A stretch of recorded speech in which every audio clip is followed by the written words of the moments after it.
ರಾಜ್ಯ ರಾಜಕಾರಣದ ಕಾರಿಡಾರ್ನಲ್ಲಿ ಈಗ ಭಾರಿ ಭೂಕಂಪನೆ ಸಿಡಿದುಬಿಟ್ಟಿದೆ. ಧಾರವಾಡದ ದರ್ಬಾರ್ ನಡೆಸ್ತಾ ಇದ್ದಂತಹ ಪ್ರಭಾವಿ ನಾಯಕ ಕಾಂಗ್ರೆಸ್ನ ಶಾಸಕ ವಿನಯ್ ಕುಲಕರ್ಣಿಗೆ ನ್ಯಾಯದ ಛಾವಡಿಯಿಂದ ಮರಣ ಶಾಸನ ಬಂದಿದೆ.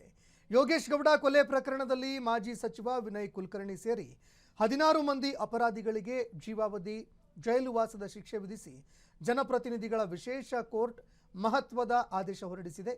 ಈ ಕುರಿತ ಹೆಚ್ಚಿನ ಮಾಹಿತಿಗಾಗಿ ನಮ್ಮ ವರದಿ ಇದೆ ನೋಡಿ.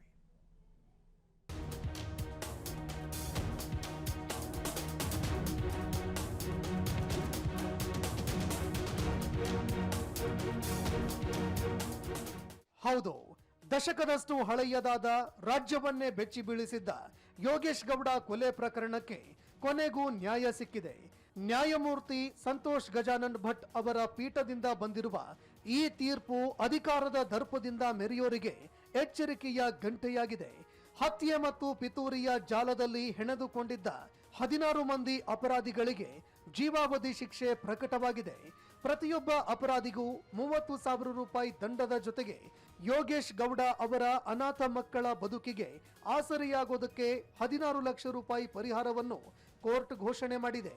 ಈ ಪ್ರಕರಣದಲ್ಲಿ 19ನೇ ಆರೋಪಿ ಚನ್ನಕೇಶವಗೆ 7 ವರ್ಷಗಳ ಜೈಲು ಶಿಕ್ಷೆ ವಿಧಿಸುವ ಮೂಲಕ ನ್ಯಾಯಾಲಯ ತನ್ನ ಕಠಿಣ ನಿಲುವನ್ನ ಸ್ಪಷ್ಟಪಡಿಸಿದೆ.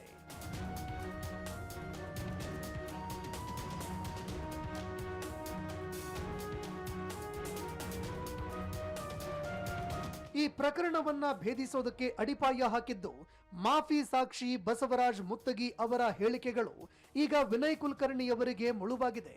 ಪ್ರಾಣ ಭಯದ ನಡುವೆಯೂ ಸತ್ಯ ನುಡಿದ ಮುತ್ತಗಿ ಮನೆಗೆ ಈಗ ಕೇಂದ್ರೀಯ ಭದ್ರತಾ ಪಡೆ ಮತ್ತು ಡಿಆರ್ ತುಕಡಿಗಳ ಕೋಟೆ ನಿರ್ಮಾಣವಾಗಿದೆ. ಧಾರವಾಡದ ಅಶೋಕ ನಗರದಲ್ಲಿ ಈಗ ಅಕ್ಷರಶಃ ಪೊಲೀಸ್ ರಾಜ್ ವರದಿಯಾಗಿದೆ.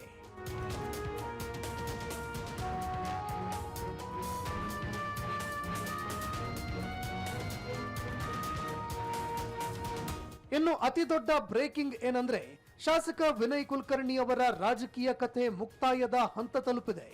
ಜನಪ್ರತಿನಿಧಿಗಳ ಕಾಯ್ದೆ ಅಡಿಯಲ್ಲಿ 2 ವರ್ಷಕ್ಕಿಂತ ಹೆಚ್ಚಿನ ಶಿಕ್ಷೆಯಾದ್ರೆ ಶಾಸಕತ್ವ ರದ್ದಾಗುತ್ತೆ.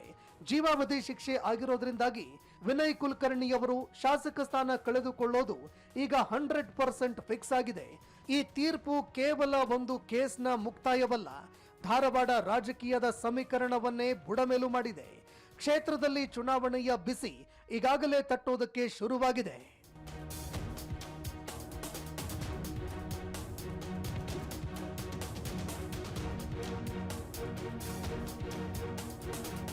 ರಾಜ್ಯ ರಾಜಕಾರಣದ ದಿಕ್ಕನ್ನೇ ಬದಲಿಸಬಲ್ಲ ಈ ತೀರ್ಪಿನ ನಂತರ ಇದೀಗ ಕಾಂಗ್ರೆಸ್ ಪಾಳೆಯದಲ್ಲಿ ಆತಂಕ ಮನೆ ಮಾಡಿದೆ.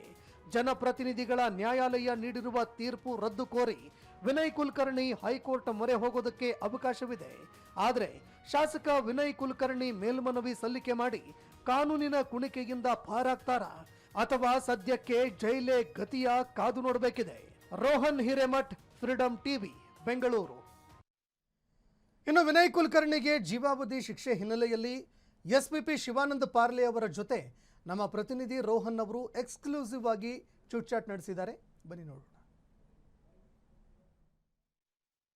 ಯೋಗೇಶ್ ಗೌಡ ಕೊಲೆ ಪ್ರಕರಣಕ್ಕೆ ಸಂಬಂಧಪಟ್ಟಂತೆ ಇವತ್ತು ಜನಪ್ರತಿನಿಧಿಗಳ ವಿಶೇಷ ನ್ಯಾಯಾಲಯದಲ್ಲಿ ಒಂದು ತೀರ್ಪು ಪ್ರಕಟವಾಗಿರುವಂತದ್ದು, ಶಿಕ್ಷಾ ಪ್ರಮಾಣವನ್ನು ಪ್ರಕಟವಾಗಿರುವಂತದ್ದು. ನಮ್ಮ ಜೊತೆ ಮಾತನಾಡಲಿಕ್ಕೆ ಶಿವಾನಂದ್ ಪಾರ್ಲೆ ಅವರಿದ್ದಾರೆ, ಎಸ್ಪಿಪಿ ಆದಂತ ಅವ್ರನ್ನ ಮುಕ್ತವಾಗಿ ಅವ್ರನ್ನ ಮಾತನಾಡ್ತಾ ಹೋಗ್ತೀನಿ. ಸರ್, ಇವತ್ತು ಒಂದು ಐತಿಹಾಸಿಕ ತೀರ್ಪು ಬಂದಿರುವಂತದ್ದು, ಈ ಪ್ರಕರಣಕ್ಕೆ ಸಂಬಂಧಪಟ್ಟಕ್ಕೆ ಒಂದು ದೊಡ್ಡ ಜಯ ಸಿಕ್ಕಿದೆ. ಈ ಒಂದು ಬ್ರೀಫ್ ಆಗಿ ಹೇಳೋದಾದ್ರೆ ಈ ತೀರ್ಪು ಒಂದು ಐತಿಹಾಸಿಕ ತೀರ್ಪು. ಯಾಕಂದ್ರೆ ಧಾರವಾಡ ಪೊಲೀಸರು 15/6/2016 ಯೋಗೇಶ್ ಗೌಡರ ಕೊಲೆ ಉದಯ ಜಿಮ್ಮಲ್ಲಿ ಆಗುತ್ತೆ. ಆ ನಂತರ ಧಾರವಾಡ ಪೊಲೀಸರು ಅದನ್ನು ಸರಿಯಾಗಿ ಇನ್ವೆಸ್ಟಿಗೇಷನ್ ಮಾಡೋಲ್ಲ. ಅವ್ರು ಬರೀ 5 ಜನರ ಮೇಲೆ ಚಾರ್ಜ್ ಶೀಟ್ ಹಾಕ್ತಾರೆ. ಸಿಬಿಐ ಬಂದ ಮೇಲೆ ಅದು ಯಾರು ರಿಯಲ್ ಹಂತಕರು, ಆ CCTV ಫುಟೇಜ್ ಅಲ್ಲಿ ನೋಡಿ ರಿಯಲ್ ಹಂತಕರು ಅಲ್ಲಿ 7 to 14, ಅದೇ ರೀತಿ ವಿನಯ್ ಕುಲಕರ್ಣಿ ಅದನ್ನು ಮಾಡಿಸಿದವರು, ಅದೇ ರೀತಿ ಅವರಿಗೆ ಸಹಾಯ ಮಾಡಿದವರು ಎಲ್ಲರೂ ಸೇರಿಸ್ಕೊಂಡು 21 ಜನರ ಮೇಲೆ ಚಾರ್ಜ್ ಶೀಟ್ ಫೈಲ್ ಮಾಡಿ ಈ ನ್ಯಾಯಾಲಯದಲ್ಲಿ ಚಾರ್ಜ್ ಶೀಟ್ ಸಲ್ಲಿಕೆ ಆಗುತ್ತೆ. ಅದೇ ರೀತಿ ಆ ವಿಟ್ನೆಸ್ ಅನ್ನೆಲ್ಲ ಎಷ್ಟೋ ಜನರು ಐ ವಿಟ್ನೆಸ್ ಇದ್ದಾರೆ, ಸರ್ಕಮ್ಸ್ಟೆನ್ಷಿಯಲ್ ವಿಟ್ನೆಸ್ ಇರ್ತಾರೆ, ಅದೇ ರೀತಿ ಎಲ್ಲರನ್ನು CFS ಅಲ್ಲಿ ಇರ್ತಾರೆ, ಎಲ್ಲರನ್ನು ಕರೆಸಿ ನಾವು ಅವ್ರನ್ನೆಲ್ಲ ಎಕ್ಸಾಮಿನ್ ಮಾಡಿ ತನಿಖೆಯನ್ನ ಕಂಪ್ಲೀಟ್ ಮಾಡಿ ಈಗ ಆರ್ಗ್ಯುಮೆಂಟ್ ಮಾಡಿ ಈಗ ಈ ಜಜ್ಮೆಂಟ್ ಬಂದಿದೆ ಇವತ್ತು. ಸರ್, ಈಗ ಸಿಬಿಐಗೆ ದೊಡ್ಡ ಸವಾಲಾಗಿತ್ತು ಈ ಪ್ರಕರಣಕ್ಕೆ ಸಂಬಂಧಪಟ್ಟಂತೆ. ಅದನ್ನು ಗಮನಿಸಿದಾಗ ಸಿಬಿಐಗೆ ಇಂಥ ದೊಡ್ಡ ಸವಾಲು ಬಂದಂತ ಸಂದರ್ಭದಲ್ಲಿ ಫೇಸ್ ಮಾಡಿ ಈಗ ಜಯ ಸಿಕ್ಕಿದೆ. ಅದ್ರ ಬಗ್ಗೆ ಹೇಳೋದಾದ್ರೆ ಈ ಕೇಸು ಸಿಕ್ಕಾಪಟ್ಟೆ ಚಾಲೆಂಜ್ ಆಗಿತ್ತು. ಯಾಕಂದ್ರೆ ಇದರಲ್ಲಿ ಪ್ರಭಾವಿ ವ್ಯಕ್ತಿಗಳಿದ್ರು, ವಿಟ್ನೆಸ್ ಸಪೋರ್ಟ್ ಮಾಡಲ್ಲ. ಅದೇ ರೀತಿ ತುಂಬಾ ವಿಟ್ನೆಸ್, ಈಗ ಈ ಕೇಸಲ್ಲಿ 113 ವಿಟ್ನೆಸ್ ಅನ್ನ ನಾವು ಎಕ್ಸಾಮಿನ್ ಮಾಡಿದ್ವಿ.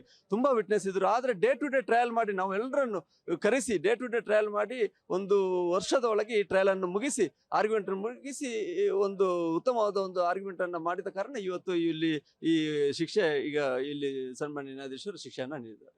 ಸರ್, ಅಪರಾಧಗಳಿಗೆ ಮುಂದಿನ ಹಂತದಲ್ಲಿ ಈಗ ಅವರು ಅಪೀಲ್ ಹೋಗೋ ಚಾನ್ಸಸ್ ಇದೆ. ಹೈಕೋರ್ಟ್ಗೆ ಹೋದ್ರೆ ಅಲ್ಲಿ ಯಾವ ರೀತಿಯಾದಂತ ಒಂದು ಹೋರಾಟವನ್ನು ಮಾಡ್ತಾರೆ? ಹೈಕೋರ್ಟ್ ಅಲ್ಲಿ ಕೂಡ ನಾವು ಇದನ್ನು ಸೀರಿಯಸ್ ಆಗಿ ಕಂಟೆಸ್ಟ್ ಮಾಡಿ ನಾವು ಹೋರಾಟ ಮಾಡ್ತೇವೆ. ಯಾವುದೇ ಕಾರಣಕ್ಕೆ ಯಾಕಂದ್ರೆ ಇದು ಲೈಫ್ ಇಂಪ್ರೆಸನ್ಮೆಂಟ್, ಅಷ್ಟು ಸುಲಭವಾಗಿ ಅವರಿಗೆ ಅಲ್ಲಿ ಜಾಮೀನು ಸಿಗಬಾರ್ದು ಅಂತ ಅದನ್ನು ನಾವು ಸೀರಿಯಸ್ ಆಗಿ ಅಲ್ಲಿ ಕಂಟೆಸ್ಟ್ ಮಾಡಿ ಜಾಮೀನು ಸಿಗದಾಗೆ ಮಾಡ್ತೀವಿ. ಸರ್, ಇದು ಒಂದು ರಾಜ್ಯಕ್ಕೆ ಮತ್ತು ರಾಷ್ಟ್ರಕ್ಕೆ ಒಂದು ಐತಿಹಾಸಿಕ ತೀರ್ಪು ಅಂತಾನೆ ಹೇಳ್ಬೋದು. ಈ ಒಂದು ತೀರ್ಪು ಒಂದು ಯಾವ ರೀತಿಯ ಮೆಸೇಜ್ ಕೊಡುತ್ತೆ? ಈ ತೀರ್ಪಿನ ಒಂದು ಮೆಸೇಜ್ ಅಂದ್ರೆ ಎಷ್ಟು ಹಣ ಇರಲಿ, ಎಷ್ಟು ರಾಜಕೀಯ ಪವರ್ ಇರಲಿ, all are equal before law. ಅಂದ್ರೆ ಕಾನೂನಿಗೆ ಎಲ್ಲರೂ ಸಮಾನರು. ಅವ್ರು ದುಡ್ಡಿದ್ರು ಬಡವನಾದ್ರೂ ಕಾನೂನಿಗೆ ಸಮಾನ. ಕಾನೂನಿನ ಮುಂದೆ ಎಲ್ಲರೂ ತಲೆಬಾಗ್ಲೇಬೇಕು.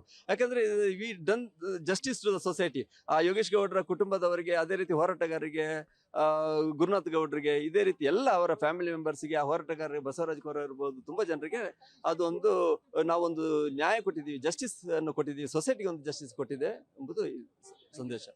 ಇದಿಷ್ಟು ಶಿವಾನಂದ್ ಪಾರ್ಲೆ ಅವರ SPP ಅವರ ಮಾತಾಗಿರುವಂತದ್ದು. ಕ್ಯಾಮರಾ ಪರ್ಸನ್ ಗಿರೀಶ್ ಜೊತೆ ರೋಹನ್ ಹಿರೇಮಠ್, ಫ್ರೀಡಂ ಟಿವಿ, ಬೆಂಗಳೂರು. ಕ್ಷಣ ಕ್ಷಣದ ಸುದ್ದಿಗಳಿಗಾಗಿ ಫ್ರೀಡಂ ಟಿವಿ ಸಬ್ಸ್ಕ್ರೈಬ್ ಮಾಡಿ, ಲೈಕ್ ಮಾಡಿ ಹಾಗೂ ಫಾಲೋ ಮಾಡಿ. ಹೊಸ ಸುದ್ದಿಗಳ ನೋಟಿಫಿಕೇಶನ್ಗಾಗಿ ಬೆಲ್ ಐಕಾನ್ ಮೇಲೆ ಕ್ಲಿಕ್ ಮಾಡಿ.